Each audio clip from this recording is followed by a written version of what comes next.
Video ini ditujukan kepada mereka yang peduli terhadap kesehatan mental. Jangan lupa berikan komentar di kolom yang tersedia, dan dipersilahkan subscribe untuk perbaikan kesehatan mental positif. Terima kasih banyak atas support dan perhatiannya. Halo, ketemu lagi dengan Rojali. Seneng sekali, gue yang seneng ya. Rojali. Duh, kacamata aing mana kacamata aing? Nah, ini dia. Ntar ya, pakai kacamata dulu. Oke. Nah, seneng sekali. Kali ini Rojali seperti biasa pasti meneruskan apa yang sudah Rojali ocehin. Dari sudut pandang orang biasa, bukan selebritis, apalagi public figure.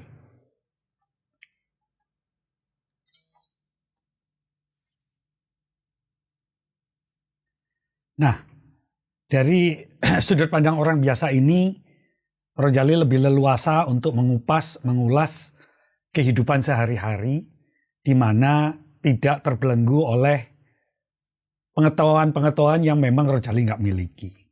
Rojali hanya orang biasa yang ingin berbagi kepada rekan-rekan semua tentang petualangan kehidupan dari sisi orang biasa.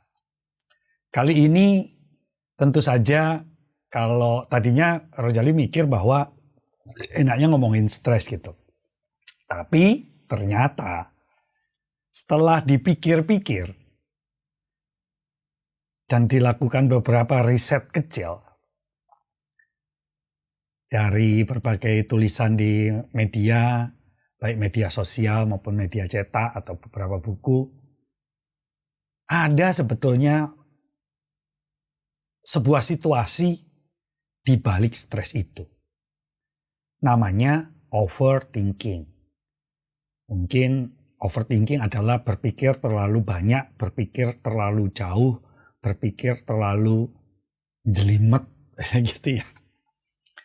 Sehingga itulah kadang-kadang yang menyebabkan stres. Meskipun ada beberapa bukti dari beberapa riset yang menunjukkan bahwa wanita lebih cenderung menjadi overthinking daripada laki-laki. Kenyataannya kan nggak gitu. Semua orang juga pasti kadang-kadang overthinking, apalagi Rojali. Rojali ini ada dua nih yang seringkali menjadi overthinking. Satu adalah masalah pensiun. Karena Rojali nggak punya jaminan dana pensiun. Nggak tahu kenapa. Pokoknya gitu deh. Gitu nggak enak diomongin di sini. Yang kedua masalah ketika melakukan pekerjaan.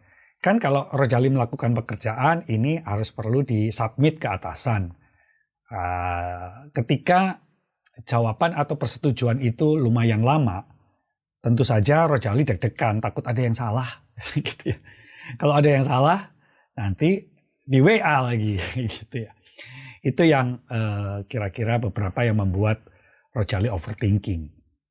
Nah, kayak gimana ya overthinking itu secara general ya? Orang-orang tuh kadang-kadang datang seperti ini nih ngomongnya nih. Saya nggak bisa santai. Sepertinya otak saya nggak mau berhenti.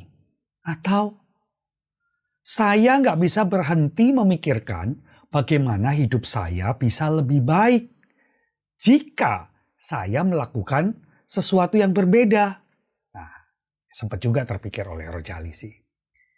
Tapi Rojali pikir selama kita masih berpikir dengan otak, berjalan pakai kaki, maka ini hanya masalah sudut pandang saja. Memang hubungan antara overthinking dan masalah kesehatan mental adalah seperti pertanyaan tipe ayam atau telur. Daripada kayak begitu, ya pusing lah. Overthinking rata-rata terkait dengan masalah psikologis seperti depresi dan kecemasan. Kayak Rojali cemas kalau sudah dengar suara WhatsApp. Udah macam-macam di pikiran. Itulah kira-kira. Nah, sangat mungkin bahwa overthinking menyebabkan kesehatan mental menurun. Dan ketika kesehatan mental kita menurun, semakin besar kemungkinan bahwa kita sedang overthinking. Nah, tapi gimana ya? faktanya banyak yang mungkin mencoba bahwa kekhawatiran dan permenungan terhadap sebuah masalah, entah bagaimana itu akan justru membantu menemukan solusi. Padahal Rojali barusan sampaikan bahwa ini erat kaitannya dengan masalah kesehatan mental. Once kita overthinking, berlebihan dalam berpikir, maka ini akan mengganggu kesehatan mental kita. Dan ketika kesehatan mental kita terganggu, maka kejernihan, kejelian analisis ini akan terganggu. Banyak sekali contohnya, yaitu misalnya Rojali lagi cuci piring diajak ngobrol sama seseorang atau misalnya istri Rojali gitu. Maka hang deh, Rojali bingung deh mau ngapain nih. Itu terjadi gitu.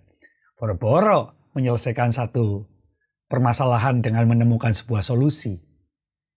Kalau kita overthinking, maka dalam kondisi kesehatan mental kita menjadi terganggu, maka ini akan mengakibatkan sesuatu yang lebih sulit daripada sekedar menemukan solusi. Lagi pula, bukankah kalau misalnya kita kembangkan solusi yang lebih baik atau mencegah diri kita melakukan kesalahan yang sama, lalu jika kita menghabiskan lebih banyak waktu untuk berpikir, itu bisa menjadi lebih baik dalam mengantisipasi sesuatu? Belum tentu. Belum tentunya kenapa? Karena tadi belum sampai berpikir tentang solusi, kesehatan mental kita terganggu, hormon kortisol kita bertambah, maka itu juga akan mengganggu dalam analisa yang lebih baik.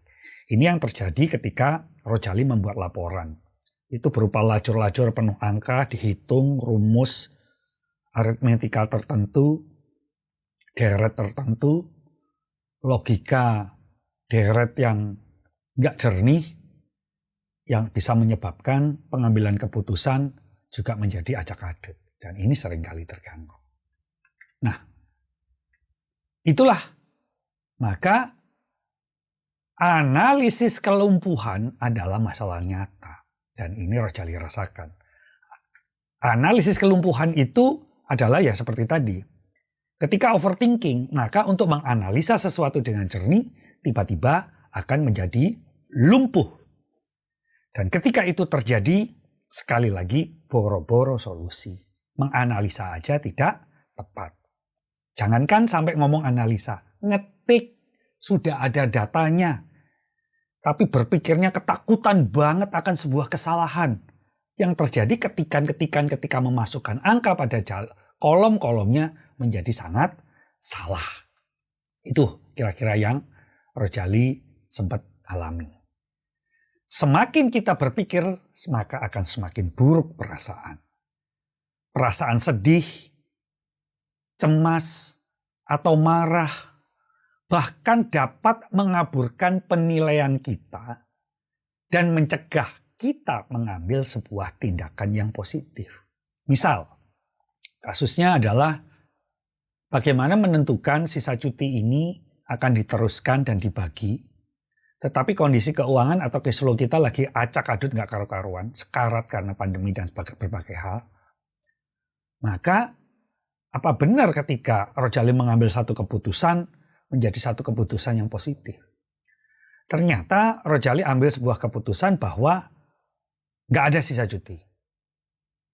Masuk, dibayar, nggak masuk, dipotong. Jadi kayak unpaid leave ya. Cuti atau libur yang nggak dibayar. Ya ini positif buat karyawan? Enggak. Demotivasi iya. Jadi kesulitan untuk mengambil motivasi tersebut. Ini karena overthinking tersebut. Sebenarnya kalau bicara masalah bentuk daripada overthinking itu ada dua hal sih.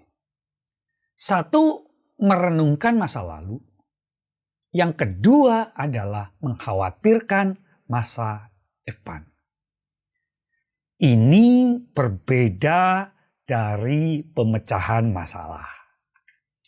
Pemecahan masalah melibatkan pemikiran tentang solusi berdasarkan masa lalu dan masa mendatang yang melibatkan dan memikirkan masalah tersebut dengan membuat bridging atau jembatan masa lalu dan masa depan, kemungkinan-kemungkinan dan secara historis. Itu ya kira-kira.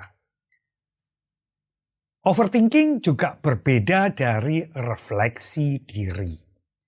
Refleksi diri yang sehat adalah tentang mempelajari sesuatu, tentang diri kita, atau mendapatkan sebuah perspektif baru tentang suatu atau sebuah situasi. Dan ini jelas punya tujuan. Inilah sisi positifnya dari refleksi diri. Nah, overthinking atau berpikir berlebihan melibatkan memikirkan seberapa buruk perasaan kita dan memikirkan semua hal yang tidak dapat kita kendalikan.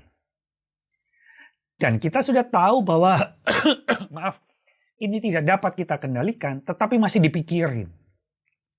Ini tidak akan membantu kita mengembangkan sebuah wawasan baru. Ini sama dengan menolak takdir. Overthinking terhadap sebuah takdir, ini juga nggak akan mengembangkan sebuah wawasan baru. Gitu, teman-teman, kira-kira sih demikian.